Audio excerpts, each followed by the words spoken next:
Chicago in the 1920s, a city in the throes of gang violence. Beer-soaked alleys and blood-soaked bullets riddle the entire city. Among all the chaos, one man reigns supreme. His name? Al Capone. How did he come to power? Who was he? And why is he forever linked to Valentine's Day? Welcome to Everything Vaguely Paranormal.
I was just about to say, where the hell is Shelly? Got on my Capone hat.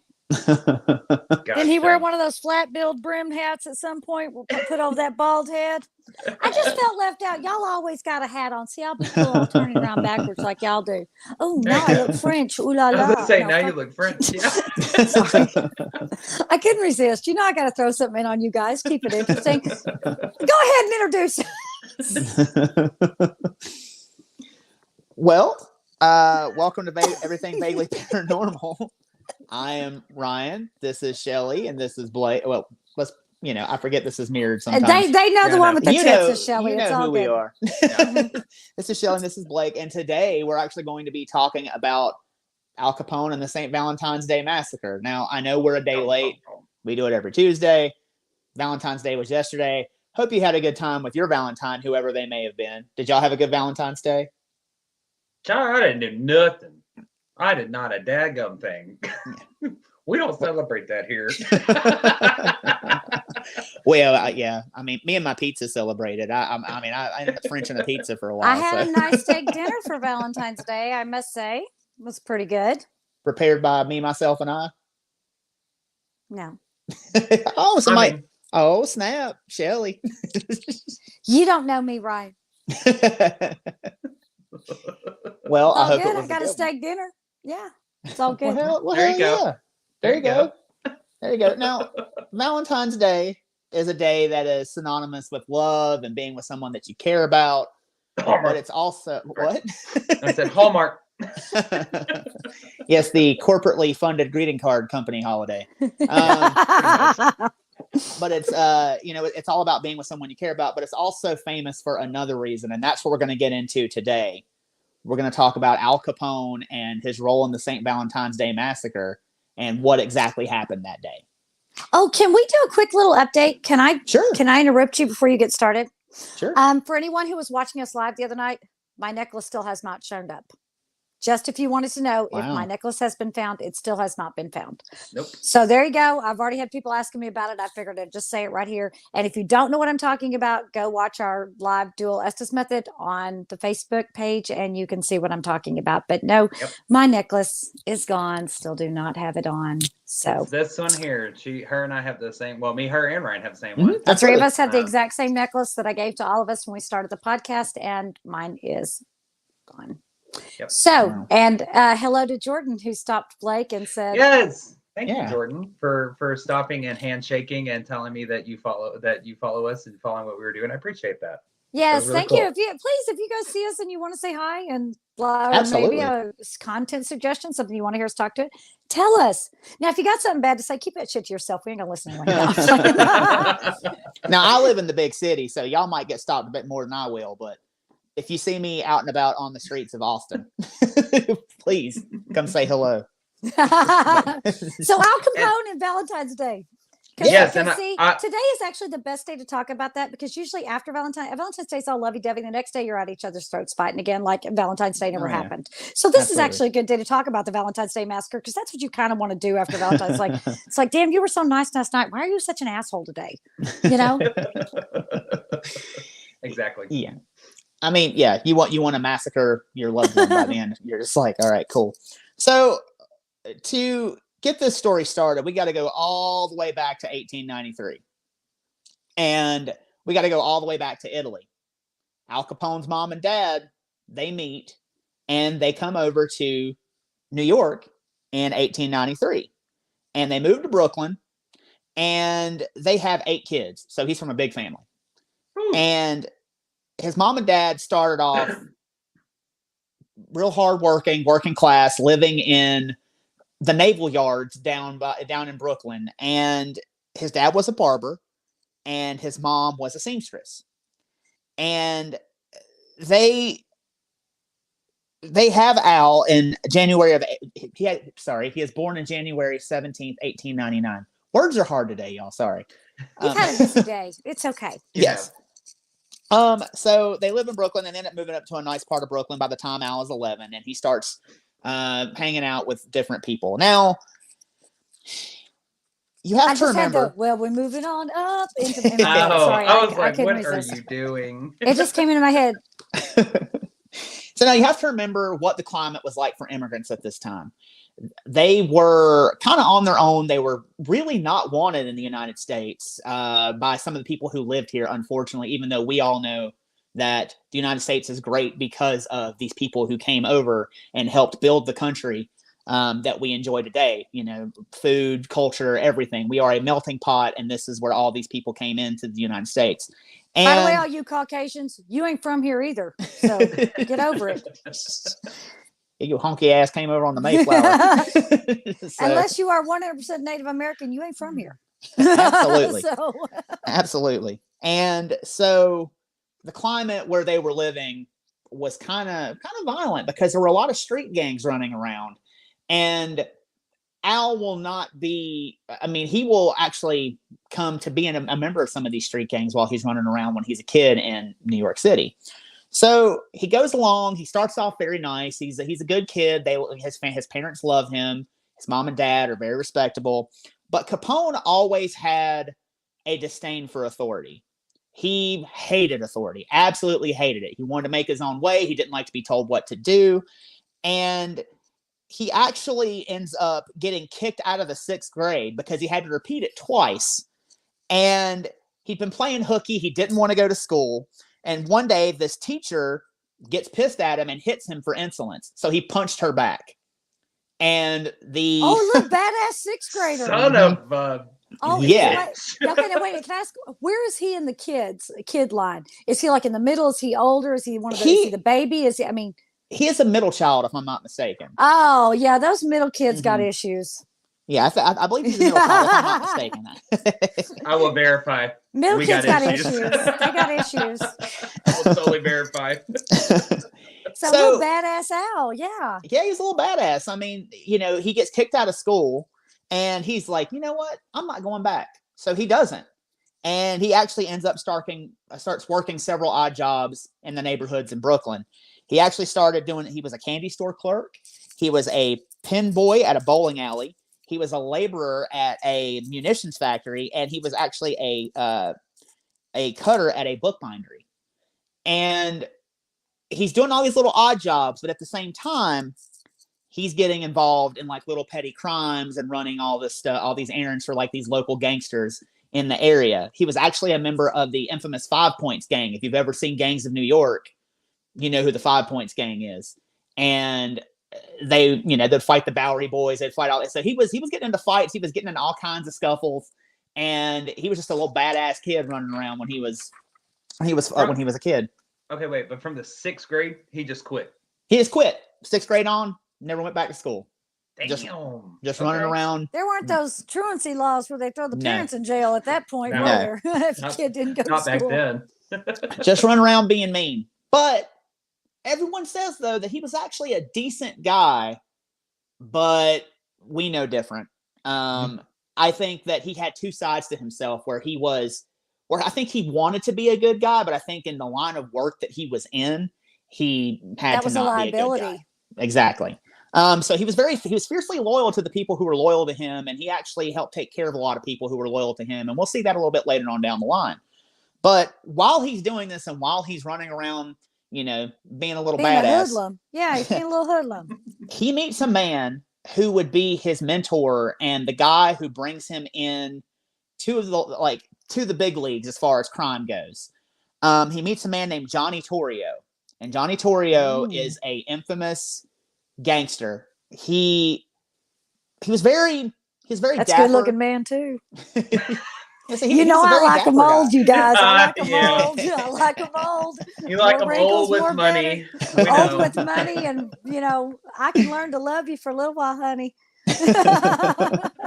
That's a good looking man. I mean, and you know what? You would have been charmed by him because he was a charmer. He was a guy that he was a very suave, very easy. I mean, they said he was very easygoing, but he was very calculating. He was a very cunning businessman. He wanted, he would come up with different plans and stuff in order to, hey, we don't want the violence as much as you don't. So why don't we come up with a deal that we can cut so we can be okay. What are you laughing at, Blake? Comment. Says Shelly, what the fuck? That dude looks like a corpse. Like I said, I can learn to love you for a little while. But Capone meets Torrio, and Torrio is running a numbers and gambling operation around the corner from where Capone lives. And to make extra cash, Capone starts running different errands and doing different jobs for Torrio. What he can do, because he's still a kid at this point. And Torrio can have him do some things, but can't have him do other things. So Torrio actually ends up leaving and going to live in Chicago in 1909. But him and Capone remain very, very close. And when Capone was 17, Torrio introduces him to a guy named Frankie Yale. Frankie Yale will come up a lot in our story today. Frankie Yale was a guy who owned a bar called the Harvard Inn on Coney Island. And Torrio takes Capone to Frankie Yale and is like, hey, this is my associate.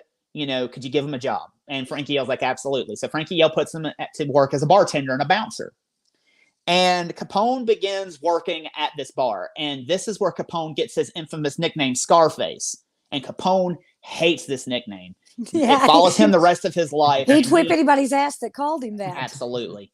And it follows him the rest of his life, and he absolutely cannot stand to be called Scarface, but this is how it happens. So in August of 1917, a guy named Frank Galluccio and his date and his sister come into the Harvard Inn. Capone walks up to Galluccio's sister and says to her, honey, you got a nice ass, and I mean that as a compliment. And Galluccio overhears this.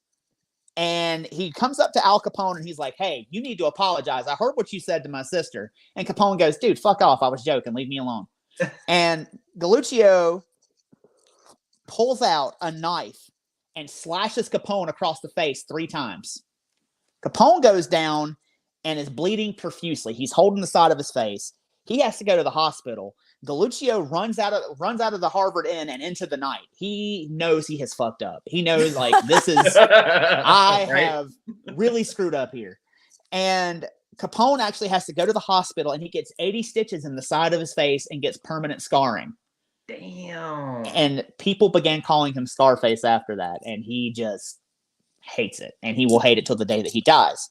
Now, Galluccio is scared for his life. Like I said, he knows I have absolutely fucked up. My God, what have I done? So Frankie Yale decides that Galluccio and Capone need to have a sit down with each other. And so Yale tracks down Galluccio and is like, come to the Harvard Inn on this date at this time. You and Capone are going to sit down. You're going to work this out. So they have a sit down at the Harvard Inn. And Yale grabs Capone's head and turns his face to the side and shows Galluccio, this is what you did to him. And Galluccio thought they were going to kill him. Like, he's sitting there, he's terrified. He sees this wound that he's inflicted on Capone, and he's like, he knows Frankie Yale's reputation. He's like, my God, I'm going to die. They're going to kill me. But Frankie Yale goes, I'm not going to kill you, but this is what we're going to do. You're going to have to get some money, and you're going to have to pay Capone to get out of this. And you're going to apologize. And so he's like, yeah, absolutely, I'll do that. So Yale says you have to pay Capone $1,500. Now, back then, like today, that's a lot today. But back then, that was way more than it is today. Yeah. And as a matter of fact, he says, Capone will promise not to hurt you if you pay him. Galluccio has no money. So Galluccio has to go to Frankie Yale to borrow the money to pay Al Capone. So then Galluccio is in service to Frankie Yale for a long time. Oh, shit. Sounds like a smart businessman to me. Yeah, no shit. For real. Frankie Yale, you know, he's a smart businessman. He's also a vicious, vicious killer, which you'll find out here soon. So after this, Al Capone goes along for a while and he meets his wife. And her name is May Josephine Coughlin. And he marries her when he's 19 years old on December the 30th, 1918. It was no way, December the 30th? Mm-hmm. That's the same day that I got married to my ex. Was he also vicious? God, I wish we'd have probably stayed married a little longer. Go ahead with your story. I'm sorry. I did not realize that when I was looking at it. I was like, wow, that was the same. Not the year, of course, because I'm not that fucking old. But yeah, that date is the same date that I got married, the first and only time. And I'm probably like Capone. I was not good at it, so that didn't last long. He's really not good at it. Yeah, I was really not good at it either. So he marries this woman a couple of weeks after he has a son, and they're together until the day Capone dies, but he has his son's baptismal, and Johnny Torrio comes in from Chicago, sees that Capone is kind of struggling a little bit at this point, and he's like, hey, why don't you come out to Chicago, come work for me, and you'll do better. And Torrio gets him to come, and Torrio had actually been out in Chicago for quite some time, working for his uncle, Big Jim Colissimo, who was also an infamous gangster in Chicago lore. And in 1919, Capone comes to Chicago to work with Torrio, and he brings his two brothers. Torrio puts Capone and his two brothers in charge of working at a couple of the brothels that Colissimo runs. And he actually puts Al in charge of running the brothel and bartending and bouncing at the Four Deuces. And that is their main brothel. And that is where Torrio's headquarters were. And Al begins, like I say, he begins bartending and he begins bouncing, and he takes to it like a duck to water. And Torrio begins to notice how good he is at his job. So shortly thereafter, in January of 1920, the Volstead Act passes. And the Volstead Act makes it illegal to buy and sell and consume alcohol in the United States. Torrio, being the consummate businessman, sees dollar signs. And he goes to his uncle, Big Jim, and he's like, hey, look, we could stand to make a whole lot of money if we get into the bootlegging business. Now, his uncle was like, you know, we already buy from bootleggers. I don't need to start manufacturing my own booze. It's dangerous work. I don't want to get into it. I own a bunch of brothels. I own restaurants. I own bars. I'm okay. I don't need to. So Torrio's like, but you just don't understand. Like, you have no idea how much money we could make here. And he continues to try to work on his uncle. And his uncle is just like, nah, I'm good. I don't need to. So Torrio decides he's in the way and he's got to go. And on May the 11th, 1920, Johnny Torrio calls Colissimo on his day off and is like, hey, you got to go meet up with some bootleggers at the restaurant. I can't go there. I've got something going on. You need to go over there. And Colissimo's like, but I don't want to. It's my day off. But since you can't, I'll go do it because, I mean, I'm the head of this business. I got to go talk to these guys. So he goes into his office and sits in his office for a long, long time. And nobody comes in. So he calls in his secretary. He's like, hey, what's the deal? I was told to come here to talk to these bootleggers because they're supposed to drop off a shipment for me. And the secretary looks at his books and he's like, there ain't nothing going on today. I don't know what you're talking about. And so Big Jim is like pissed at this point. So he's like, you know what? I'm pissed. I'm getting the fuck out of here. So he gets up, walks to the coat room, goes to grab his coat, and they hear 2 gunshots ring out from the coat room. Big Jim Calissimo falls dead on the floor from a gunshot wound to the back of the head. The waiter, who is close to the front of the building, sees the assassin. He sees the assassin take Big Jim's wallet and run out the front door.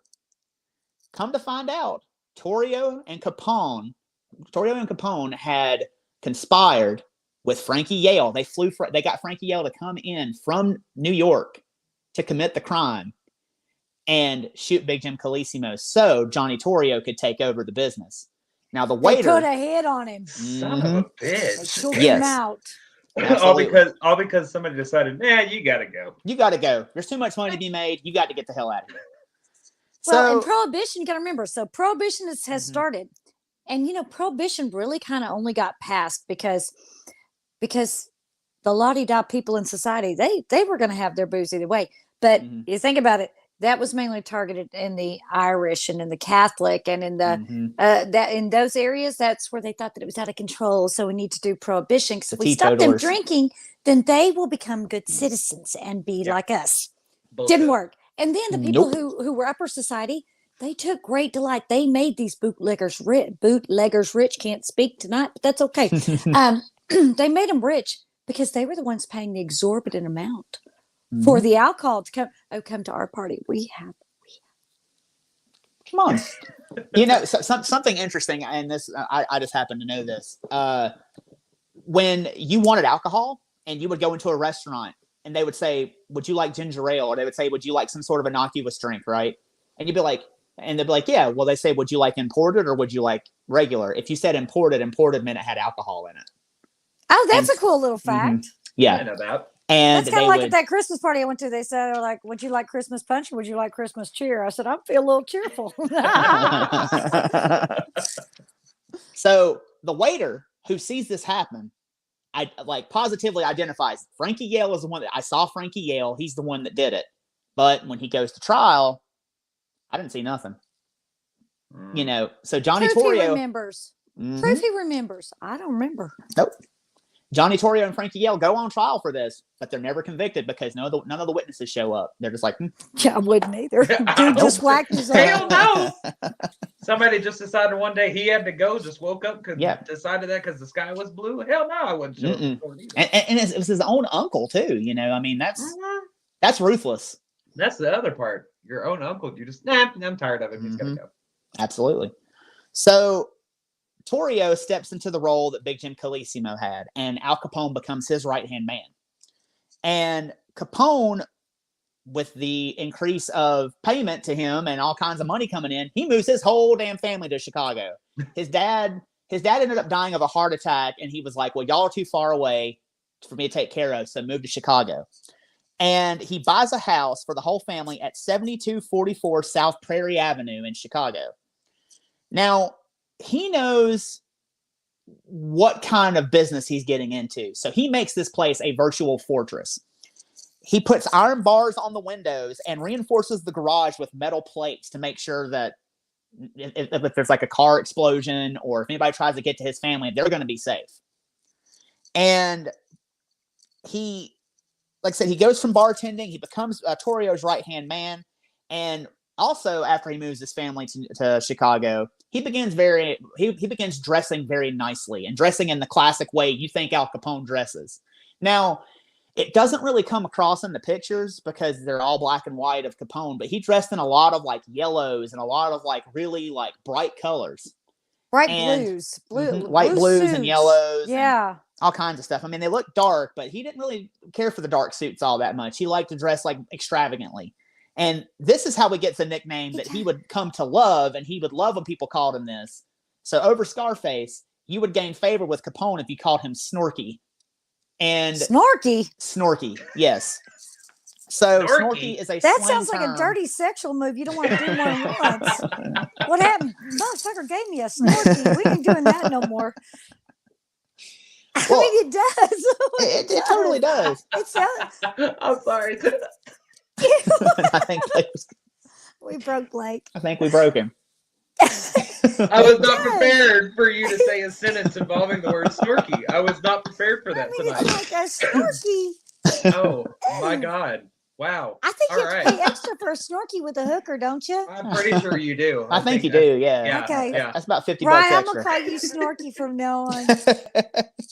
Well, I mean, I am a snappy dresser because that's what it means. Snorky is a slang term in the 20s for snappy dresser. So I don't think that's what it means in this 20s. I think I'm gonna make up my own 100 years definition ago. and put it on Wikipedia. Yeah, And I Snorky will be in there soon. I have a feeling that in this century, in this set of 20s, that it definitely means something else. Yeah, I bet it's something you got to pay for. Yeah. So really trust your partner. Safe word. So Capone begins dressing extravagantly. The money begins rolling in, and under the leadership of Torrio and Capone, it becomes a Chicago outfit. And they, like I said, they began bootlegging and began raking in the cash. Torrio and Capone began buying, closing breweries because of the Volstead Act, taking the beer, manufacturing it super cheap, and marking it up extravagantly because people are going to pay. They want to get drunk. People are going to pay whatever we decide to charge for it. And they were making the beer for pennies on a dollar and selling it for, $2, $3 a bottle. And that's a lot of money back then. Yeah. So they inadvertently draw the attention of the North Side Gang while they're doing this. The North Side Gang is run by the Irish. The South Side Gang is run by the Italians. Torrio runs the South Side Gang. There's a guy named Dino Banyan that runs the North Side Gang. Oh, and Dino Banyan was a bad dude. He was a bad dude. However, a lot of people say who were like close to him. He looks like Mickey Rooney. He kind of does. Yeah, he kind of does. Now, Wow. They say he was a feared criminal. He was a fierce fighter. And a lot of people said he was actually, to the people that he was around, like his friends and his family and a lot of people, he was actually a very generous man. He was a very happy-go-lucky man. But I don't think, once again, like Capone, like I think he wanted to be a good man, but you just couldn't be in the line of work that they were in. Now, not only was he a feared gangster in Chicago, but he was also the top florist in the city. And he florist? A florist, yes. He worked at a flower shop called Schofield's, and Schofield's flower shop was the headquarters for the North Side Gang. Now, his two lieutenants were two men. One of them was named Jaime Weiss. Jaime Weiss was a smart businessman, and he was a brilliant strategist, but he would also kill you just as soon as look at you. He was a very nasty man. Yeah, he's got those crazy eyes. Yeah. They said he suffered from like chronic migraines, and there were times where he would just like have to go lay down. Well, his on the head's half couch. crooked. It looks like he got swelling on one side or something. And he's missing half his ear in that picture. I'm so glad these damn people are dead. Now, there's a story where he actually ends up fighting his brother. His brother goes off to war and he comes back, and his brother was kind of giving him shit about not serving his country. And Jaime Weiss like ends up almost killing him. After he either almost kills him or he kills him. I'm sorry, I can't remember. But like after he came back from the war. Damn. And so he was a very mean individual. And another guy who works with Dino Banyan also is a guy named Bugs Moran. And he was the muscle of the gang. And he was also a feared gunman. That's a good looking man too. And he was kind of they said he was kind of a jovial guy too, but all these guys, while jovial, will kill you just as soon as look at you. You get in their way for something, you're dead. Poor Shelley. I think you're about 100 years too late. I know. I wouldn't have mind being somebody's Gumar. Shut up. Maybe. I could have been somebody's Gumar. Y'all don't know me. They would have been a good Gumar. It would have been a non-stop snort fest. I know. And then he'd have to go to Albanian's flower shop and send me flowers after he snorked me. Snork Fest 2022. Oh, God. So the Italians began running their liquor and their beer on the North Side. And the North Side Gang takes notice. And they begin fighting for supremacy in Chicago. And the North Side Gang, they began clamping down on the Italians running anything in their territory. And both sides began losing a lot of money and a lot of men. So they're fighting amongst each other. Yeah. Exactly. Yep. Torrio's like, look, this is stupid. This is senseless. Everybody can get a piece of the pie. Why don't we come together and talk and just rake in the cash? So Capone and Torrio go to meet O'Banion and they work out a deal. And everyone works together. They sell illegal booze, and everyone gets a cut of the profits. And this creates the largest bootlegging operation in the city of Chicago. And the North Side Gang and the South Side Gang begin to work together to bribe politicians, cops, and wipe out smaller gangs in the area so they can take over and make all the money. And they began running the city freely and just raking in the cash. Everything is good for a while until a man named William Deaver decides to run for mayor. William Deaver is a Superior Court judge, and he decides Chicago is getting overrun by these people. I'm going to run for mayor. I'm going to clean up the city of Chicago. And good luck. He pledges to clean it up, and he's going to enforce the prohibition laws. He's going to wipe out political and police corruption. And so the people of Chicago are like, well, I like what he's saying. So they vote Deaver in as the mayor. And it becomes very apparent that this man cannot be bribed. He is on the straight and narrow. He is tired of these gangsters. He's going to wipe them out at any means necessary. And this presents a problem for Capone and Torrio's operation. So they go to the police chief with $100,000, and they try to bribe the police chief. The police chief can't be bought either. The police chief takes it to Deavers and says, hey, this is what happened. This is what they gave me. I'm just letting you know. So Deavers decides he's going to make their life a living hell. So all their brothels and everything get raided on numerous occasions, especially the Four Deuces. It is raided multiple times between 1923 and 1924, and it is bad for business.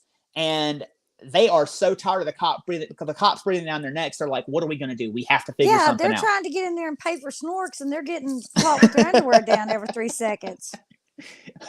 I'm going to bring that word up every chance I get. Snorkies. I'm just that. Oh, no, Snork.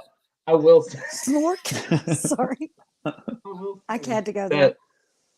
Could you imagine? Because I'm sure this place is not standing anymore. It's not anymore. No. Yeah. Could you imagine that this place was just how freaking haunted that place would be? Oh, you know some shit went down. I bet you whatever is built over the top of that place is haunted as hell. Oh, without a doubt. But Chicago has torn down so many historic buildings. There aren't a lot left, are there? When Daley was elected in the 60s, if I'm not mistaken, he did not want Chicago to be synonymous with crime. So like a lot of places he had torn down. And even to this day, Chicago like kind of embraces it, but they're also kind of like, we don't really want to be associated with that, like as a city. But that's part of the reason I love Chicago. Chicago is my favorite city in the whole world. I love going to Chicago, and I cannot wait to go back. I go every year, and Chicago is fantastic. I've been to the Chicago airport. Y'all need to fix that layout, because I had to run from one damn end to the other damn end. And then I got to the end. I thought I was supposed to be there. Oh, well, you were supposed to turn. I'm like, but I was following A, B, C, D. And well, how did B get over here on the other side of D? It didn't make any sense. I had to get some nice youngin' to take me. Where am I going? Yeah, here, ma'am. Get intense now. Here, ma'am. Here, ma'am. I'll take you. But I do love me some Chicago. I have been to a lot of these sites. Unfortunately, a lot of things aren't standing anymore. Schofield's Flower Shop is a parking lot at this point. And where the massacre takes place, which we'll get to later, is just a field beside of an apartment building. They tore that down. They tore down the Lexington Hotel where Capone lived. They tore down so many different places. Like you name it, they tore it down. Except for there's a few things that are still left standing. And if you know where to look, you can see some cool stuff. But a lot of that stuff has met the wrecking ball. The picture that you sent me of the house, is that this one? Yep, that's the one on Prairie Ave. That is Capone's home. That is still standing. I was about to say, now that one should still be standing. Mm-hmm. I have yet to make it to that because it is it's in South Chicago. It's kind of like every time I go to Chicago, I always end up missing something because there's like so much to see that I want to see. Yeah. And I do want to make it to Capone's house, and then there's several different places I want to make it to the next time I get up there. I love that city. Now, will the people who own it, will they let you go in it? I don't know. I don't know what they're doing with it. I don't know if I'm sure they'll let you take pictures in front of it or something. But I'm not sure. If they were smart, they'd start renting it out for ghost hunts. That's what I'm saying. If they see this idea. So since Deavers wins, they decide to move to this place right outside the city limits of Chicago. It's only 10 miles outside of Chicago. They can kind of keep an eye on their interests in Chicago, but they're outside the Chicago city limits and can't nobody touch them. It's a place called Cicero, Illinois. And in 1924, they move their headquarters to this place called the Hawthorne Inn. And in 1924, Torrio's mother gets sick. Capone is running this place. And Torrio's like, hey, I'm going to be gone. I need you to run the empire while I'm gone. I'll be back. So Capone's headquarters is at this place at the Hawthorne Inn, and he's running everything while Torrio is overseas in Italy taking care of his mom. Al is only 24 years old when this happens. Man, I cannot even imagine being 24 years old and having to run all of that empire and running everything. And well, they wouldn't want me at 24 years old. Yeah. I mean, think of yourself at 24 years old and think about, like, I mean, hell, even at 32, I'd still be like, no. No. So Al turns to his brothers and he's like, look, I need help. And he promotes them to his 2 lieutenants for the time being. And his brother Ralph is the one that runs the day-to-day operations. Ralph keeps all the books. He pays all the bills. He's very studious. He's the one that hires and fires people. He handles like all the minutia. Now, his brother Frank was a very dapper and very handsome young man, they say. And he was almost like their PR. He would go and smooze the politicians in Cicero and get them on their side and pay them and pay off the police. And he was very charismatic and he was very handsome. So they would always bend to his will, basically. And with the help of his brothers, Cicero becomes a thriving, gambling, drinking, prohibition metropolis hotspot for all these people to come in. Hey, you can't do this in Chicago, but come about 10 miles outside of Chicago, we'll show you a good time. And O'Banion hears about this. He's like, okay, so we have Chicago together, but you've moved out here to Cicero and you're making all this money. What's the deal? Where's my cut? Yes. Mm-hmm. And him and the Northsiders come in, they go and meet with Capone and they talk about how much money is being made in Cicero. And he's like, hey, I want my cut of the money. Now, Capone was annoyed and didn't want to give them their cut, but reluctantly he does because he's like, I don't want a gang war, especially while Torrio's out of the country. I'm just going to give them a little bit of what they want. So he hands them their money, leave me alone. And they leave him alone for a while. Now, the Northsiders are not the only thing he has to worry about. There's an election coming up in Cicero. And he does not want to get run out of Cicero like he got run out of Chicago. And the people in Cicero at the time were sick of all the lavishness and all these gangsters and all like this vice coming into town because they were a sleepy little suburb before the gangsters moved out there. And they're looking to vote out the corrupt politicians and they're looking to run everyone out of Cicero that is not on the up and up. So Al asked his brother Frank to keep the corrupt officials in office by any means necessary. So on election day, April the 1st, 1924, Frank sent members of the South Side gang to polling places to intimidate people to vote the way that Capone wanted them to vote. People would come up and they'd ask to look at the vote. And if they did not vote the way that they liked, they would beat them up. They would threaten them. They would do whatever they could in order to get them to say, hey, you vote the right way. And as a matter of fact, that day, Frank and some of the gangsters raided a rival political party's headquarters, shot a campaign worker in both legs, and detained him for several hours against his will until election day was over. So they were ruthless about this. So they did this on April Fool's Day. So yes. They got a thing with holidays. Oh, okay, yes, they do. Now, the citizens of Cicero are outraged by this, and they're like, we do not have the police to stop this. Chicago, please send some police out here to make sure that the polling places are safe. And they do send out a squad. But at this point, it's late in the evening. Election day is pretty much almost over. Damage is done. The damage is done. They actually send 70 plainclothes police officers to keep the peace. And they get there at around dusk. So once again, it's just A absolutely little late. Yeah. there's no point. Like, why did you even send them? Well, they exit their car. They see Frank Capone coming out of a precinct. Frank sees these plainclothes men walking towards him. They call him out. Frank thinks they're a rival gang. And so he's just standing there in the street like, oh shit, my goose has been cooked. I'm done. And Frank is gunned down in the street by these men. Now, the cops claim that Frank began firing first, but the witnesses said he didn't even pull his gun. They said he didn't shoot anybody. The cops gunned him down in cold blood in the middle of the road. And Al Capone was furious and vowed revenge on the men that killed his brother. He actually gets the names of all the cops that were undercover that day who were in Cicero from a corrupt person on the inside of the police department. And he is about to go and kill every single one of them or have something done to them. But Torrio returns right before he's about to do it. Torrio, once again, being the consummate businessman, says, hey, this is not good. Don't do it. Al actually even asks Torrio for permission. Torrio says, no, you're not doing this. And he says it would be bad for business. And I'm not willing to risk all of this because of your vendetta. He was also not willing to risk the $10 million in profits they were making a month. So he was just like, and once you start a war with the cops, you don't just have the Chicago's cops after you. Mm-hmm. You have any other cops in the area Exactly. after you. Mm-hmm. Your ability to travel freely just significantly was reduced.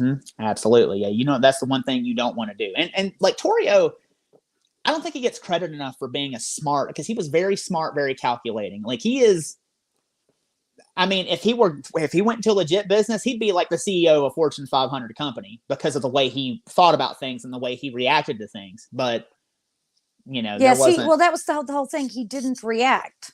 Mm-hmm. He thought about it. He thought about the best way to compromise, what would be fair compensation, and then he wanted to discuss. And then he'd kill you if you didn't come to an agreement. Yeah, hey, especially if he felt his offer was fair. And Al was very reactive, and you'll see that later on too. Like he was not as calculating as Torrio. Yeah, Al Capone was not the most level-headed, cool. He had a bit of a short temper. Yeah, a little bit of short temper. Kind of known for that short temper. Absolutely. And so Capone kind of dies down with his like vendetta and his revenge scheme and everything. And in May of 1924, shortly thereafter, they are double crossed by O'Banion and his men. So in May of 1924, O'Banion caught wind that the cops were coming to raid one of the breweries that he owned with Al Capone and Torrio. This place was called the Sebens Brewing Company. And he called a meeting with Torrio and Capone, told them to come in. Hey, I want to talk to you guys. And now he told Torrio that he wanted out of the liquor trade. He's like, look, I want out. I'm sick of this. I'm tired of the violence. I'm tired of the fighting. Buy me out. Buy me out before all your shit gets smashed. Yes. Yeah, no shit. And so Torrio thinks about it and agrees to buy him out. And so O'Banion sells his shares to Torrio for $500,000. That's all he wants. He's like, hey, $500,000? Wow. Your man, you have it. Damn. It's all yours. And this is 1920 what? 1924. 4? 1924. I would love somebody who was good at conversions and inflation to tell me what that's got to be like the equivalent of like $10 million today. Y'all keep talking and I'll figure it out. So he buys O'Banion out, and just as O'Banion's last shipment was about to leave, the police bust in, arrest Torrio and O'Banion. O'Banion had kind of like arranged a deal with the Chicago police, like kind of like let them do it. Like he didn't bring them in, but he was just like, he knew what was going to happen. Like he knew what was going on. Yeah, somebody tipped him off. A corrupt cop tipped him off, and he's like, "Yeah, well, you got to arrest me too, or else they'll think I'm actually in on this." And O'Banion actually gets off. What was that? It's the equivalent of $8.2 million in today. I wasn't too far off. 8.2 million today. Yep. So O'Banion gets off for this. Like he is completely not exonerated, but like this is his first arrest for how can they convict him? I don't own it. Yeah. Because he legitimately didn't. That was the truth. Just sold his stake in it. But the deal was, too, is at the time, if you got arrested for a prohibition charge at the time, the first time was kind of like you pay a fine, you go about your way. O'Banion had never been arrested for doing any sort of thing prohibition related. However, Torrio had before. So the second charge, you go to jail for a little bit. And Torrio is facing prison time for this after he gets arrested. I bet he's not happy. They are furious at this point. So Torrio goes to Capone and is like, look, we got to kill O'Banion. We've been double crossed. He got all of our money. He has to go. So I love, Ryan, how you tell this story. You're just like, so he comes and he's like, we got to kill him. That's it. I mean, that's the only route. It's just we have to kill him. That's it. And like, because to them, this is not. It's, I mean, at first it wasn't personal. It was just business, but now it's personal. Right. You set me up. You took my money. You got off, and I might be going to jail. So your ass is grass, and I'm the fucking lawnmower. So they decided that he has to go. So Capone plans this for months and months and months. And Capone knows that O'Banion personally handles large orders of flowers at Schofield's flower shop. And there was a gangster who had died in town that week. And he places a big order for $20,000 worth of flowers to ensure that O'Banion is going to be at the shop, personally taking care of it. Wow. So, like I said, that week there was going to be a big mob funeral, and Frankie Yale comes to town because there's a big mob funeral. So there's his alibi. Oh, I was in town because of a funeral. What are you talking about? I knew this guy. So Frankie Yale comes to town once again. And on November the 10th, 1924, Frankie Yale, John Scalise, and Albert Anselmi walk into the flower shop. O'Banion was clipping flowers in the back room. Yale approached him with his hand outstretched to shake O'Banion's hand. He grabs O'Banion in a death grip to not let him go. Scalise and Anselmi close in on either side and shoot O'Banion to death. They put 2 in his throat, 2 in his chest, and 1 in the back of his head just to make sure that he's dead. Jesus. And this would kick off. And this would kick off a brutal 5-year war with the North Side and the South Side gangs between each other. And then from here on out, it is hit after hit after hit after hit. O'Banion was so loved in Chicago that when he had his funeral shortly thereafter, 10,000 mourners showed up and lined the streets as 24 cars full of flowers go down the streets in the North Side of Chicago. Damn. Torrio and Capone show up at O'Banion's funeral. Oh, that's ballsy. And this royally pisses off Jaime Weiss and Bugs Moran. They walk up, shake their hand, and like, hey, we're sorry for your loss, knowing damn well they were the ones that caused it. And Jaime Weiss steps into the role that O'Banion was in because O'Banion's dead, so he's the next one up, so he steps into it. Now, he was O'Banion's best friend, and he is absolutely livid at what happens. And he's more violent, and he's more angry than O'Banion. So he's like, we're going to get these guys. And on January the 12th, 1925, Moran and Weiss attempt to kill Al Capone outside of a South Side restaurant. They hit Capone's driver, but they missed Capone. The driver got shot in the legs. But Capone wasn't their ultimate target. Their ultimate target is Johnny Torrio because they know he's the brains of everything going on over there. So on January the 24th, 1925, Moran and Weiss attempt to kill Johnny Torrio. Torrio is returning from a shopping trip with his wife, and he's sitting in the car, and his wife is going upstairs. A car rolls up with Moran and Weiss in tow. They're in the back of the car, and they began shooting, and they struck Johnny Torrio in the leg, and Johnny Torrio stumbles out of the car and gets out and is shot in the lungs while he's running down the street. And he's also shot in the abdomen. Now, Moran walks up to Torrio with a .45 in his hand, presses the .45 against Torrio's skull, and pulls the trigger. Click, click, click. Out of bullets? Out of bullets. Out of fucking bullets. And hold on, we lost you. Guys, y'all there? Yep, we're here. Hello? Y'all still there? Yes. Okay. Can y'all hear me? Yeah, we got to. I can't He's hear out of y'all. bullets. Yeah. Hang Hop out on. and come back in. Yeah. We might be having. There is a lot of wind tonight. Just FYI. There is a lot of wind tonight, and look, he hasn't even left the studio yet. There he goes. He'll be back. Wow. So this is he was like just on the good part. Just on the good part. I know. Like click, click, click, and be like click, click, click, out of bullets. You out of bullets. So yeah, unfortunately there is a lot of wind in Shelly and Ryan's area right now. So internet has been acting kind of spotty. So we apologize for any technical difficulties. By the way, Rhonda said he's fucked. I gotta tell you though, Al Capone, he wasn't a good looking man. He kind of looks like a toad. Okay, I'm back. Sorry, guys. I don't know what the hell happened. You're all good. It's all good. Moran realizes, click, out of bullets. And he's like, out of bullets. He's like, oh shit. So he jumps back in the car and he runs into the car and they speed off into the night. Now, Torrio is bleeding out on the sidewalk. His wife sees this happen. All these people see this happen. And he is taken by ambulance to the hospital. And there's no 911. She got to fetch somebody to go get the ambulance, right? Mm-hmm. And he gets taken to the hospital and miraculously survives. He's fine. Torio's hard to kill. He is very hard to kill. Now, had they had that damn revolver loaded, he'd have been in trouble. Yeah. So Capone is devastated. He thinks cause this is like a father figure to him. He's like, I have to go to the hospital. So Capone goes to the hospital and he sits guard outside of Torrio's hospital room around the clock while Torrio's in the hospital.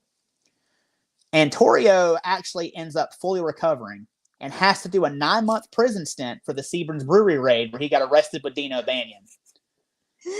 And just because you got shot don't mean you're getting out of prison time. The man got shot in front of his wife and now he has to go to damn prison. And while he's in there, he comes out and he decides, I'm done with this. I'm retiring.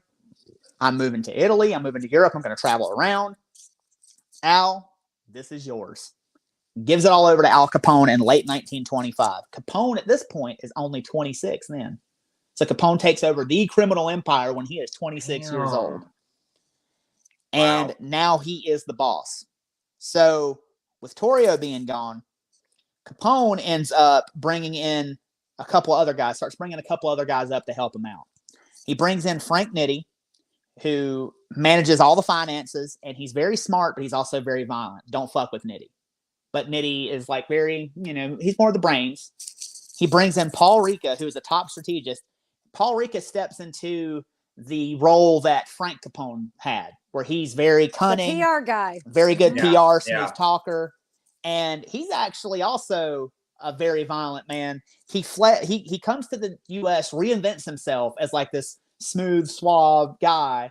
He was a street criminal in Naples, and he actually slit the throat of someone, went to prison, and then got out and slit the throat of the man that fingered him to go to prison, and then hopped the steamer and got to the United States. He is outrunning the Naples law.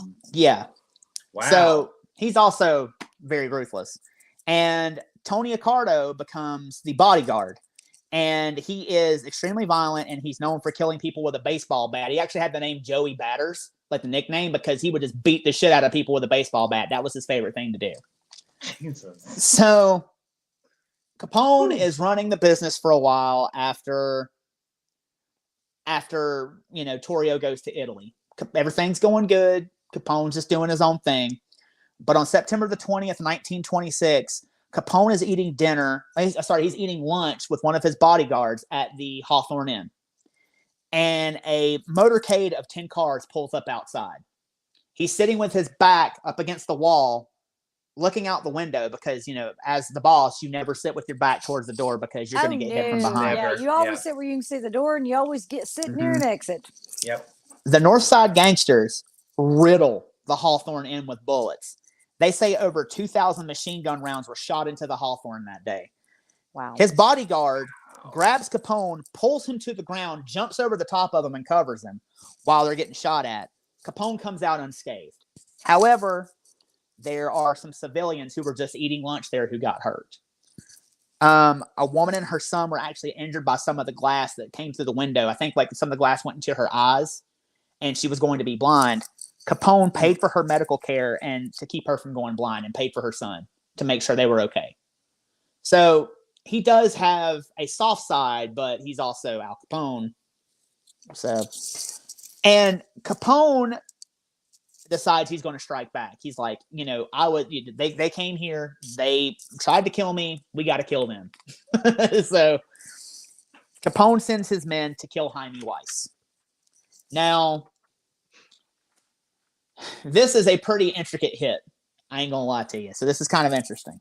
So the Capone gunmen go and they rent vacant rooms in the top of a boarding house that is right next to the Schofield flower shop. And Blake, I think I sent you a diagram that shows where everything is. So where that start is before the dotted lines is where Capone's men are camped out in this vacant home. Now, what you can't see on this side where we're standing is also a vacant home to the left that had rooms in the top that his men also rented out so they could pick off Jaime Weiss and the North Side Gang. So I said they rent the rooms in the top next to Schofield's flower shop. They rent a room across from the Holy Name Cathedral. Now that building on the right is Holy Name Cathedral, that is still there in Chicago. That is across the street from the parking garage I told y'all about. I have been to this church. They have actually covered up the bullet holes with a set of stairs, so you can't see the bullet holes anymore. But if you know what happened there, you know what happened there. So the gunmen rent these rooms, and on October the 11th, at 4:00 on October the 11th, 1926, at 4:00, Weiss and his bodyguards park beside the church, kind of on the corner where our view is, around the corner from the flower shop. And Weiss and his bodyguards get out of their car, and they're about to cross the street, and they're in front of Holy Name Cathedral, and they start walking towards the flower shop. Then the shots ring out. Weiss is gunned down by machine gun and shotgun fire, and one of Weiss's bodyguards goes and runs back around the corner. But as he's running around the corner, he's shooting in the direction of the bullets, where the direction the bullets are coming. And he actually hits Weiss too. So his bodyguard actually hits him while he's running away. Jesus Christ. And one of Weiss's so he fires and hits Weiss. Weiss collapses. The bodyguards run back around the corner, and the bullets spray the front of the church, and the holes are still there, like I told you about. Weiss is hit by 10 bullets, and he collapses on the sidewalk and is rushed to the hospital, but dies en route. With Weiss dead, Bugs Moran ends up being the leader of the North Side Gang.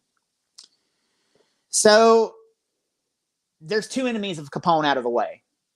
Capone is like, all right, things are going to be good again. This guy, they tried to kill me. They're dead. I ain't got to worry about him. He does have to worry about Moran, but Moran is a lone gunman at this point. No pun intended. And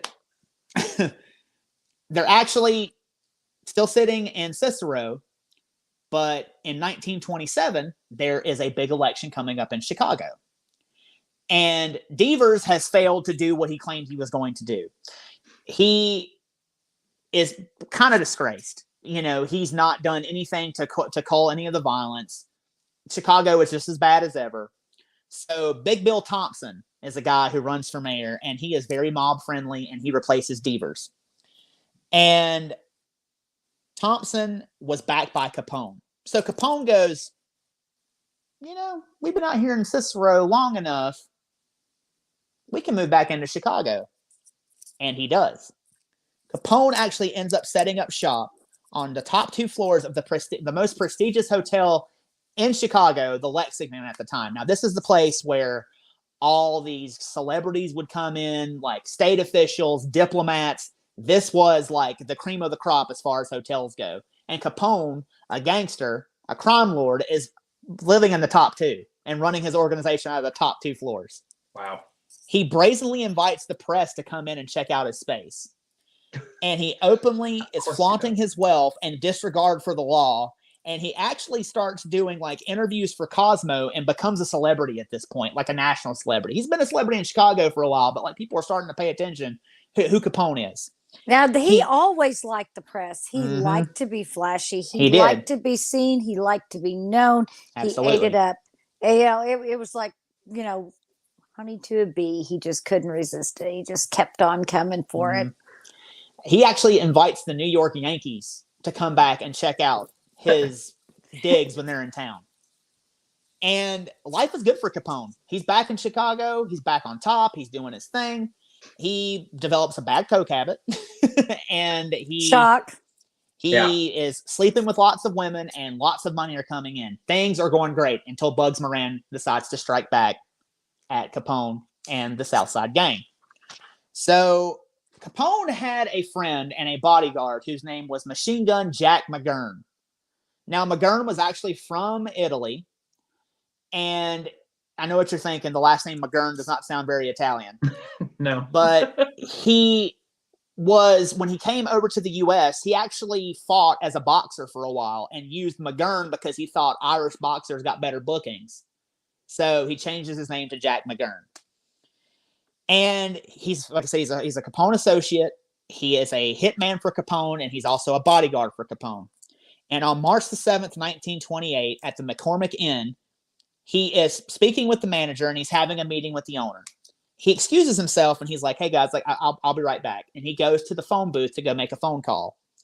While he's in the phone booth, he's ambushed by 4 different men who are members of the North Side Gang.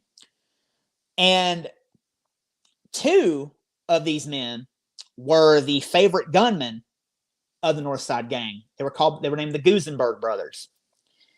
And they approach McGurn while he's in the phone booth.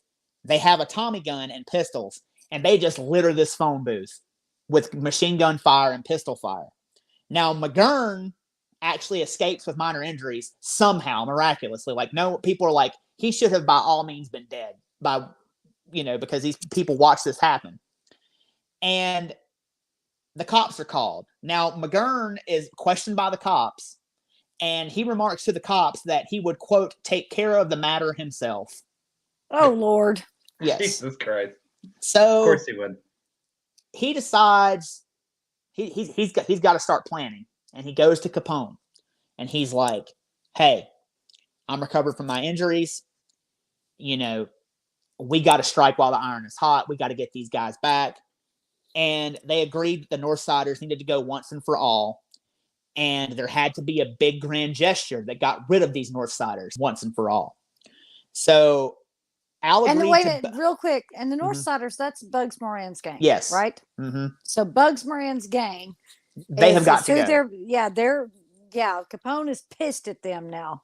Because, they just tried to kill one of his good friends. They've tried to kill him at this point. He's like, "Look, this has been a thorn in my side for too long. We've got to get rid of these guys. This is it." So he agrees to bankroll the operation, and McGurn has to put the has to plan the hit and put it into place. Now, throughout the course of a little bit of time, McGurn gets to work. He learns that the Northsiders have moved their headquarters to the SMC Cartage building.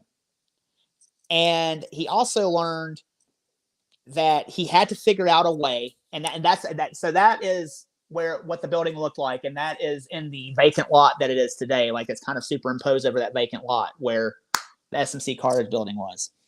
So McGurn also had to figure out a way to get them all in the same building.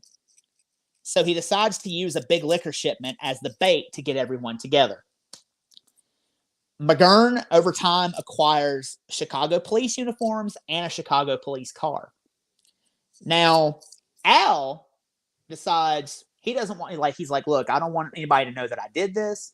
So Al announces loudly that he's going on vacation to Miami. He is in Florida whenever this is about to go down. "I have nothing to do with this. I'm 1,000 miles away. This has nothing to do with me." So on the day of February the 13th, McGurn called a booze runner and associate and told him to call Moran and set up a liquor drop. Now, this guy calls Moran and tells him he has a shipment of old log cabin whiskey for $57 a case. Now, this is a good deal because this is good whiskey at the time. This is a very good whiskey, and Moran cannot pass this up. Moran's like, oh, well, hell yeah. Come check us out. So Moran agrees to meet the bootlegger on February the 14th at 10:30 a.m. Now, this is where the massacre happens, and this is exactly what happens during the massacre. 2 Capone gangmen were lookouts and were stationed across the street in rented rooms. Once again, kind of like how they got rid of Jaime Weiss. And at 10:30, the lookouts saw a gangster named Albert Weinshank walk into the building. They mistook him for Bugs because his build and like kind of what he wore was very similar to Bugs Moran. Weinshank had a similar build and looked a lot like Bugs. And the lookouts give the signal for, hey, guys, he's here. Make the hit. Bugs was not there. Bugs was actually running late. He went and got a haircut that morning. And he pulls up as he sees the cops, quote unquote, going into the cartage company. Now, the cops pull up in front of the garage. The cops, quote unquote, pull up in front of the garage. And the foremen that got out of the car, who were Capone hitmen, were Fred Burke, Joseph Lillardo, John Scalise, and Albert Anselmi. Scalise and Anselmi were 2 of the men that killed O'Banion. They're dressed like cops, and they walk in and they yell, "This is a raid," to all of the gangsters sitting in the cartage company. All of Bugs Moran's men. Mm-hmm. Everybody that Bugs Moran holds dear at this point. Holds dear, trusts, and are his right-hand people. Mm-hmm. The Northsiders want to cooperate with the cops. They don't want to make any waves, so they give up all their weapons. They put their hands up. Now, like I said, Bugs and his driver see the cops go in, and Bugs just goes to a nearby coffee shop to wait out the police. And while he's waiting, the 7 men inside the shop are about to be gunned down. Now, the 7 men were mechanic John May, building owner Adam Heyer, Peter Gusenberg, Frank Gusenberg, the 2 guys that shot up Jack McGurn, Albert Weinshank, Reinhard Schwimmer, and Albert Chachalak, who was the alias of Bugs Moran's brother-in-law, and his brother-in-law's name was James Clark, and he actually used that alias so when he was running around with gangsters so he didn't get in trouble. And they were all told to line up against the wall with their hands up. And so they go up against the wall, and then the cops, who were the gunmen, opened up fire with a .45, 2 Tommy guns, and sawed-off shotguns. They shoot 70 rounds of ammo into the backs of these dudes while they have their hands up against the wall. These guys fall dead, except for one guy. As the killers put the guns away and they run out of the building in police uniforms. Now, 2 of the guys that went into the building in police uniforms, they come out in plain clothes and they make it look like they had made an arrest so people aren't suspicious of what happened. Because people hear all this gunfire and they see the cops come out with 2 gangsters and put them in the back of the cop car. They're just like, oh, okay, that's what happened. And so since the neighbors thought the cops arrested a bunch of people, they just didn't think about it. And they saw the cop car speed away.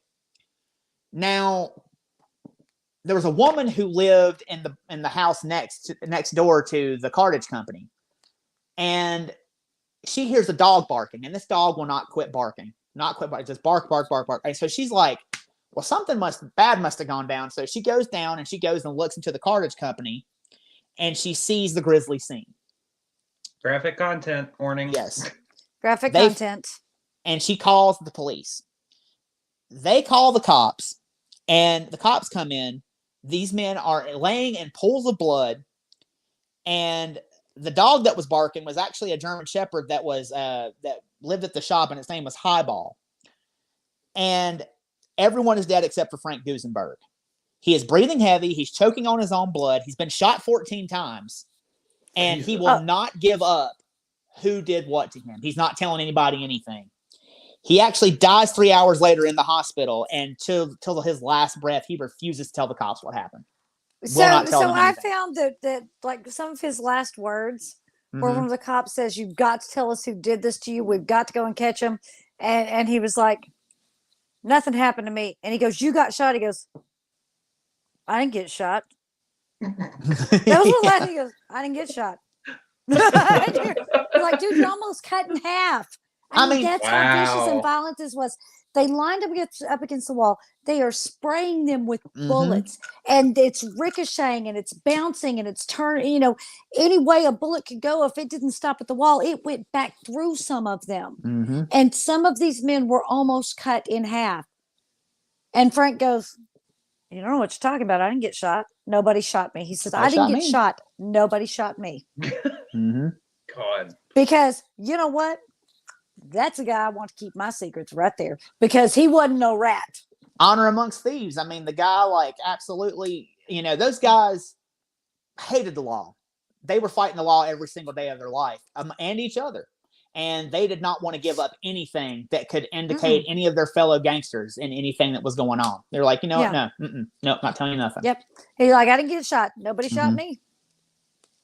Now, after everybody is found and after all this goes down, the public is horrified. It hits the papers. The public are just like, what the hell? And there's something very different about the way that this was portrayed in the papers. In the papers, everyone was so fed up with the violence. This was the first time they actually showed people's faces that had been murdered. They showed their faces. They showed the blood. Because before they would make sure that their faces weren't in the pictures for the newspaper, or that the really gory parts were obscured.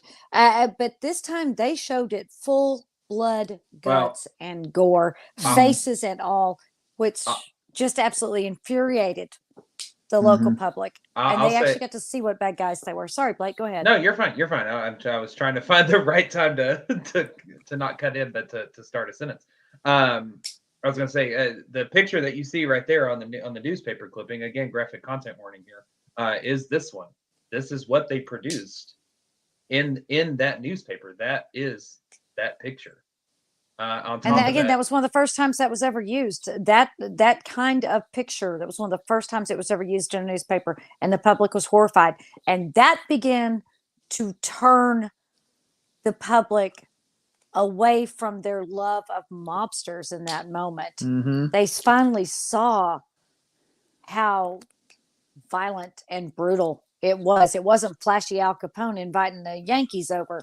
This was the reality of the mob life. Yeah. I mean, this essentially turns the public on Al Capone at this point. Now, don't get me wrong. Al Capone is never convicted for this. Neither is Jack McGurn. But it has his fingerprints all over it. Al was in Florida. Yeah, but people are like, okay, yeah, he was in Florida, but we know plausible what the real deniability. Deal is. I wasn't here. I don't know what the hell they did. They're crazy. Everybody on my crew is crazy. I got no idea what they did. So, but people start to turn against Al Capone at this point, and this becomes a problem for him. This was supposed to be get rid of my problems once and for all, but this is not, and it becomes a problem for him. Bigger problem. Like I said, no one was ever was ever pinned with the crime. Now, Jack McGurn, and if you want to throw that picture back up, with him and his fiance, she claimed that they were in bed all morning long. Well, we were in bed on Valentine's Day. What are you talking about? He wasn't anywhere. We were except snorking. with me. Yeah, we were snorking all day. And I got flowers. I got a snorking, so got a good snorking.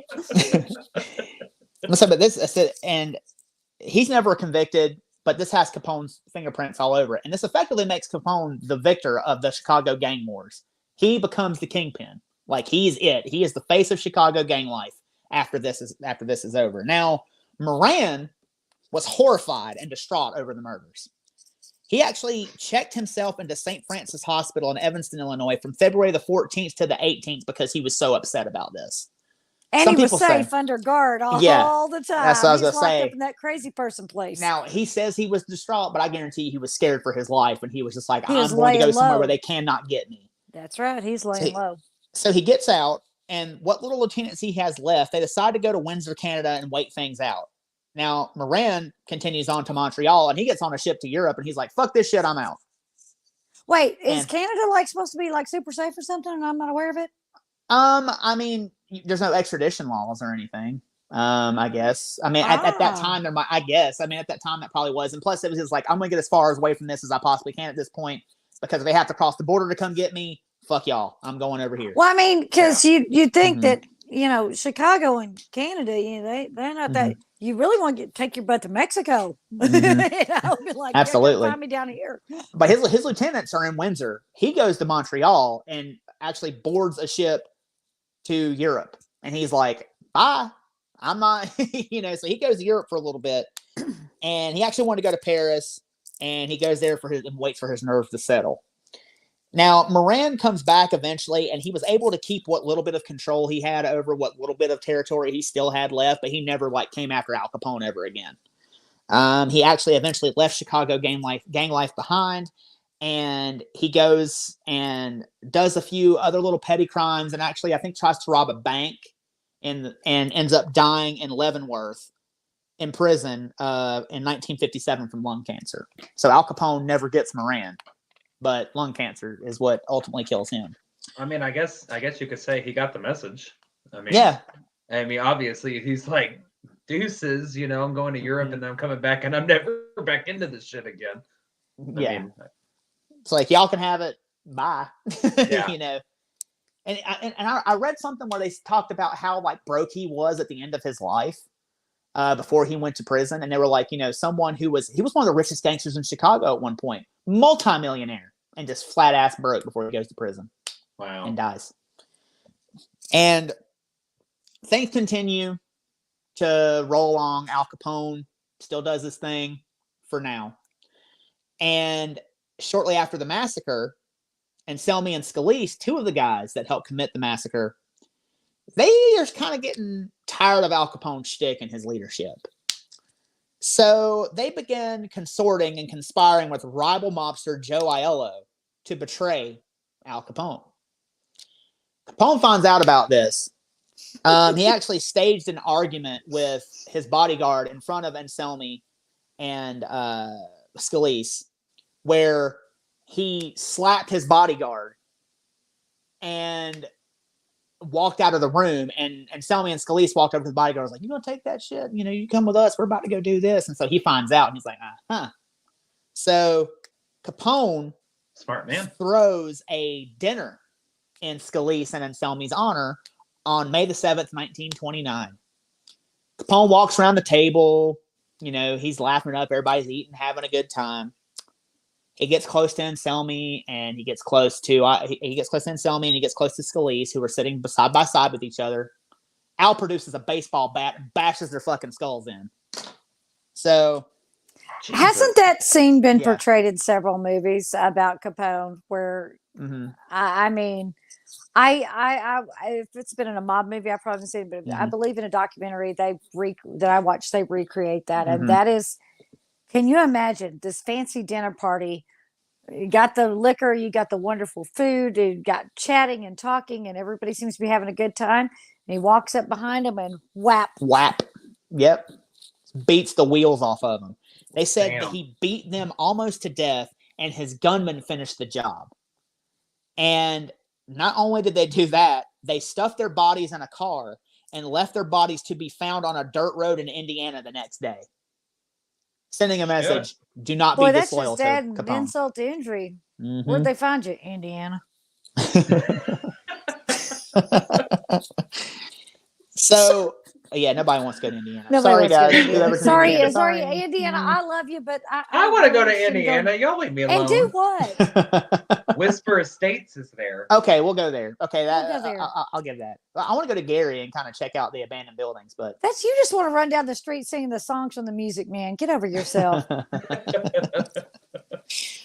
Now, after this, the people are starting to take notice of Capone, and it's not a good thing for him. So Capone decides, I've had enough of, this going on. I'm going to go down to Atlantic City and have a good time. So Capone goes down to Atlantic City, and on his way back, he stops in Philadelphia. And he's in front of a movie theater, and the cops show up and arrest him for carrying a concealed weapon. He catches a weapons charge and is sent to Eastern State Penitentiary for a year. Cheers. Yeah. And there's actually a picture, Blake. I believe I sent you a picture of his cell. Yeah, hold on. That was the one that I forgot to load up. So y'all keep talking, and I will get it up in just a second. He actually lives pretty well while he's at Eastern State. He he pays off everybody. Oh, yeah. He has things like luxury pillows and nice blankets. He has a chair and a reading light in his cell. He has curtains.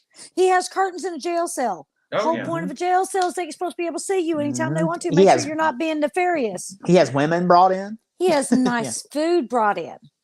He has wine, liquor in his cell. He's on damn vacation the whole time. Yeah, he's on vacation. And that's his cell. That is his cell. Look at the nice chair, the bed, the lamp, everything. He's just living it up while he's in there. Life of luxury, I guess you could say, in prison. He's got a rug in prison. Yeah, he ain't wanting for nothing. No. And he stays there for a year. Now, while he's in there, the president at the time, Hoover, starts getting pissed because he's like, we sent this man, this man's in prison. All this happened. This is making an embarrassment out of the United States, making an embarrassment out of me. We got to do something. So he, spawned by public outrage and the massacre and Al Capone going to prison, Hoover orders his cabinet to take down Capone. Find a way to take down Al Capone. Yeah, Hoover's pissed.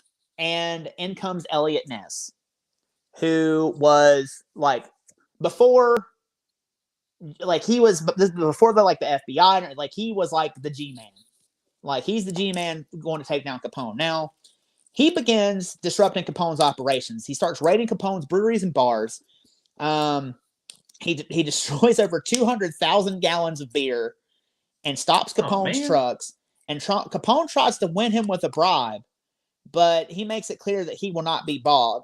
And he continues to just wreak havoc on Capone's life. And Elliot Ness, his main, I don't know, modus operandi was he was going to irritate Capone until Capone messed up so bad that he would be easy to catch. I mean, it didn't matter if he found that there was a truck running somewhere. He'd stop it. He'd let the driver go, but he'd have him dump out all the whiskey and say, go ahead and you can take the truck. Nothing in it now. Elliot Ness just decided to become a thorn in Capone's side.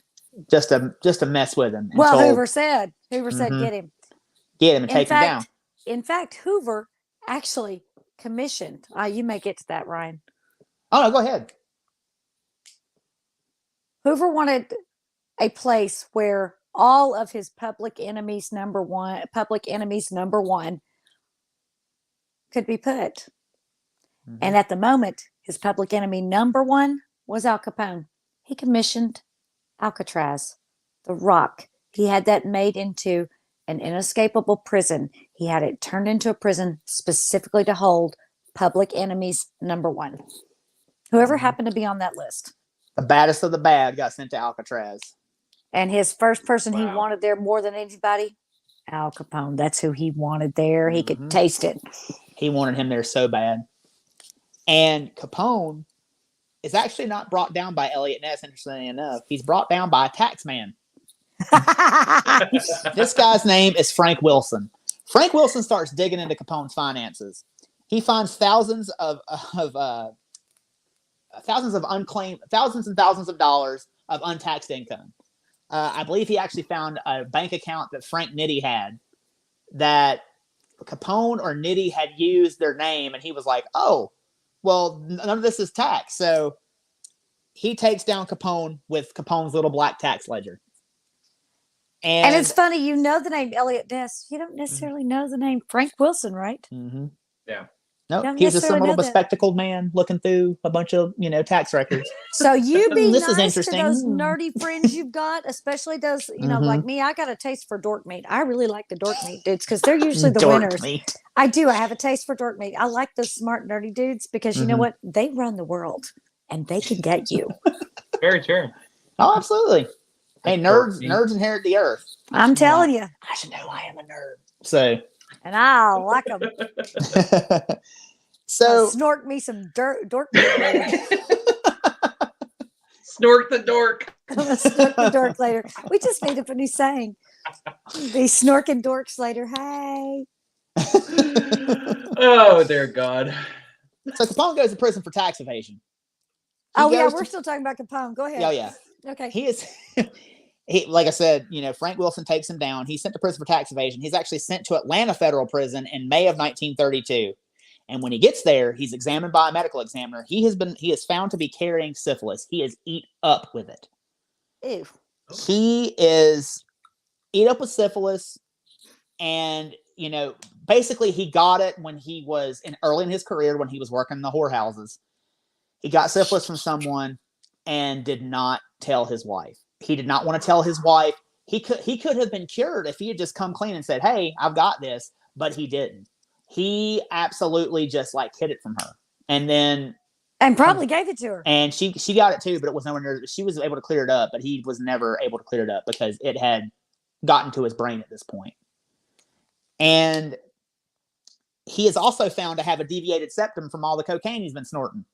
Oh, and yeah, that'll tear your nose up. Yeah. Yep, and he had cocaine withdrawals while he's in Atlanta. So he's in Atlanta and he's transferred to Alcatraz in 1934, and then he starts losing his mind from the syphilis. The syphilis starts fucking him up. He starts, he's almost just rendered a child at this point.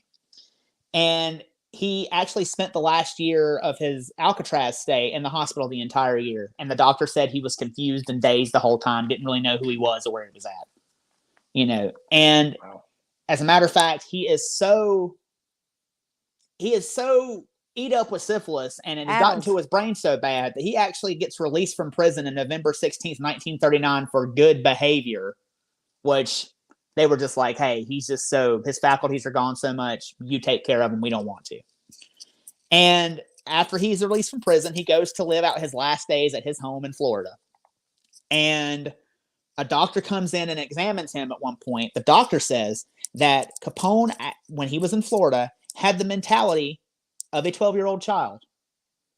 Now, there is a famous story about him fishing for fish in his swimming pool. That didn't happen. I mean, there's he would fish, but he didn't think that there were fish in his swimming pool. However, he did enjoy spending time with little kids and his family, and he enjoyed helping his granddaughter chase and catch butterflies.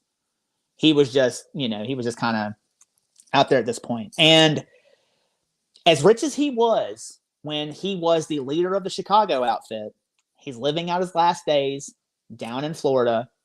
And he's not bringing in a whole lot of money. The Chicago outfit, like Frank Nitti and all those guys, are still making money hand over fist. They gave him and his family a $6,000 a week allowance by the outfit. Compared to what he was making, that's and he's not living lavishly. He's just, that's for basics for his care and all kinds of stuff because he needs a doctor and needs people to come see him. Yeah, but $6,000 a week, that's still that's still today $6,000 a week. I'm sorry. $600 a week. I'm sorry. $600 a week. I hit the wrong button. Okay. $600 a week. But still, even then, that's still a good bit of money. That was still decent money, yeah. But you have to think about 1939. And yeah. So he $12,000 a week in today's money. Yeah, but think about how much he was pulling in weekly when he was the head of the biggest crime syndicate. Very true. So he starts living a modest living, just letting syphilis take over, and he's just doing his own thing. And he dies in January of 1947, on January 25th, 1947, of a stroke, and thus ends the life of one of the most feared and notorious gangsters in American history. But the story doesn't stop there, because there's a paranormal. Well, we're everything vaguely paranormal. We got to tell you about some stuff. This is vaguely paranormal. Now, while Al Capone was in prison, Al Capone would complain that he was haunted by Moran's brother-in-law, James. That's who, and he would always be, he would be asleep, and the inmates would hear Capone scream in the middle of the night, "Jimmy, leave me alone, Jimmy." And Capone, till the day that he died, claimed he would see James Clark and would scream about Jimmy being around and would freak out about Jimmy. And like I said, he would wake Al up and he would scream, "Jimmy, leave me alone." Now, Jimmy followed Capone out of prison when he was in Eastern State to the Lexington before he gets thrown in Alcatraz in Atlanta. And his bodyguards would be sitting outside of his room, and they would hear Al Capone screaming for Jimmy to leave him alone. And the bodyguards would bust in looking for someone who was harming Capone and could find no one. And Capone would say, "Jimmy was just here." Except for there was one person who thinks he saw Jimmy. A Capone valet saw Jimmy in the parlor, and Jimmy ran behind the curtains. This guy saw someone run behind the curtains in Capone's office. He called for the bodyguards. The bodyguards come in. They search the room high and low, and they don't find anybody. So this guy, so maybe there's something to it. Maybe it's not just like the ramblings of a syphilis-addled, like crazy person. It could be there really was someone who was following Capone around for the violence that he had committed. And the area where the massacre happened, the SMC Cartage Company, now today is a field, and it's beside an apartment building. And people will walk through there at night, and they have feelings of dread. People have seen strange mists and lights, and they hear audible gunshots and audible men screaming. And they have also heard like men yelling at each other, and there's no one around. It's Chicago. Don't you hear gunshots all the time anyway in Chicago? That is a myth. That's a misnomer. I have been several times. Nice city. Nothing. Oh, that's right. You just see people falling on subway tracks and get electrocuted. Oh yeah, I did see that. I did see someone die on the subway train. But other than that, nice city. No, it's a fantastic city. I love it. I can't wait to go back. Isn't Eastern State Penitentiary, isn't Al Capone's cell alleged to be haunted as well? It is alleged to be haunted. People claim to have seen him there. But see, that's another thing I found too, is Al Capone's ghost is seen at an awful lot of places. Oh yeah, kind of like Elvis's ghost. Everybody's like, "Oh, Elvis's ghost was here." Like I'm talking from Miami to Cuba to Chicago to Pennsylvania. What they ain't seen him in Florida? You'd think they'd have seen him in Florida. Dude was there twice. So, but now I do know that there have been paranormal investigators that have gone into that cell and made contact with something. Is it Capone? I can't say. If I was Capone, I would not go back and haunt a place that had imprisoned me. I wouldn't go to prison. I wouldn't either. Unless I died in that cell and felt like I was trapped, then maybe. But yeah. Yeah, I mean, I would go to where I was the happiest if I were going to haunt anything. I think, if I'm not mistaken, I could be wrong, he is seen at the Green Mill Tavern in Chicago as well. I know you can go sit in his booth in there, and I can't wait to go back. So I'm going to go sit in his booth when I go to the Green Mill Tavern. But I have yet to make. It's a jazz club. It's really cool. It's a jazz club that was actually owned by Jack McGurn. Can I wear a flapper dress if we go? I mean, I'm sure you could if you wanted to. Hey, you guys are wearing suits. I was just gonna say, I'll wear a suit. I will wear. You know me. I'm all about a good costume. I think I've got one in my closet. No need to pull your clothes back on the screen like the pre-broadcast. But I have yet to, I've been to Chicago several times. I've yet to make it, and I really, really, really want to go. It is in North Chicago. But if you go, there are fantastic gangster tours in Chicago that will take you around, tell you everything you want to know. I highly recommend doing a gangster tour if you go to Chicago. The ghost tours are great.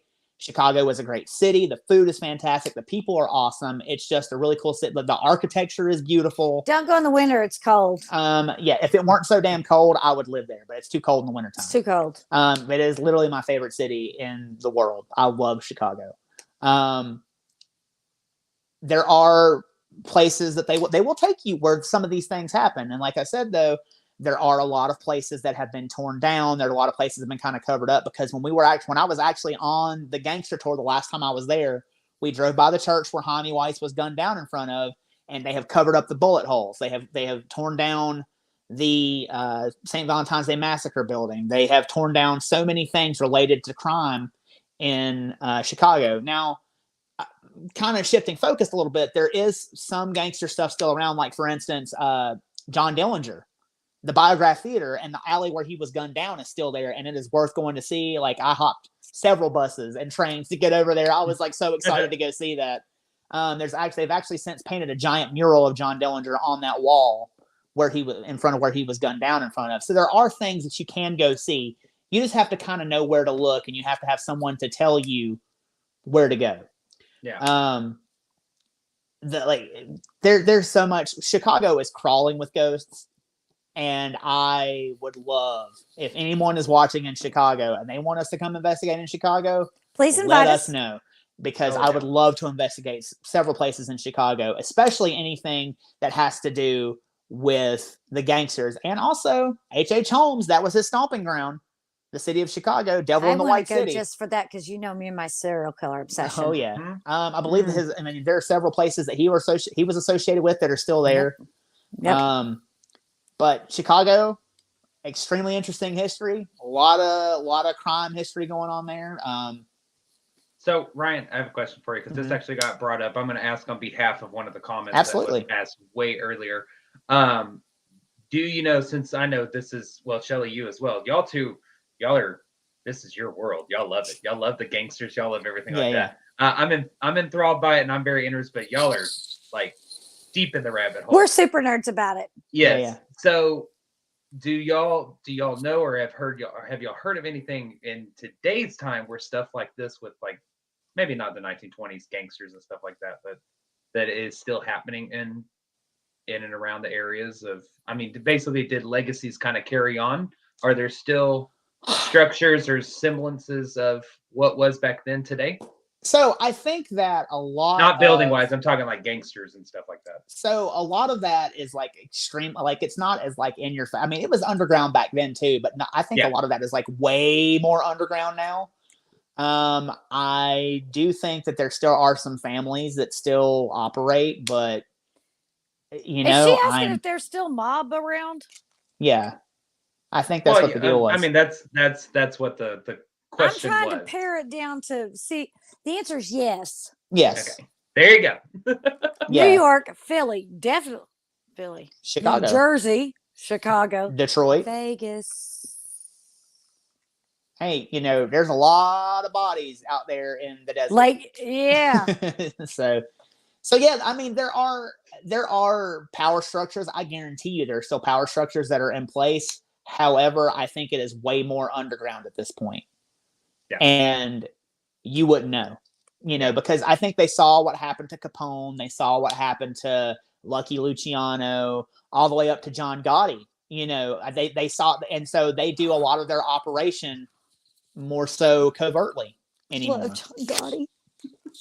Yeah, like you know, that whole I thought that was is the most handsomest man in the world. I'd see him on TV walking out that suit, just be like, yeah.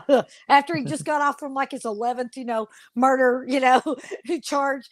Teflon Don. I thought that was the most handsome man in the world. And this, ladies and gentlemen, is just about how morbidly fucked up we are. I'd have gone out with him.